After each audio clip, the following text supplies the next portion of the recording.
வாங்க பைக்கார தம்பி வாங்க. வணக்கம். செக்கு திரும்பிருச்சு. என்ன தம்பி நீங்க இத இப்படியே திருப்பி போட்டுற வேண்டியானே, இதுக்கு ஏன் பைக்க போட்டுக்கிட்டு வரீங்க? செக்கு பவுன்ஸ் ஆயிருச்சியா? பவுன்ஸ் ஆயிருச்சா? என்னப்பா சொல்ற?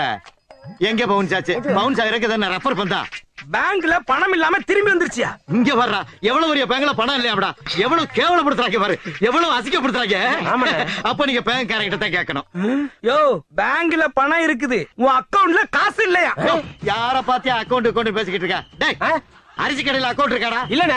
மளிகை கடையில அக்கவுண்ட் இருக்காடா? இல்லடா. டீ கடையில அக்கவுண்ட் இருக்காடா? இல்லடா. பிராந்தி கடையில அக்கவுண்ட் இருக்காடா? கேதுல அக்கவுண்ட். கேட்டுக்கிட்டியா?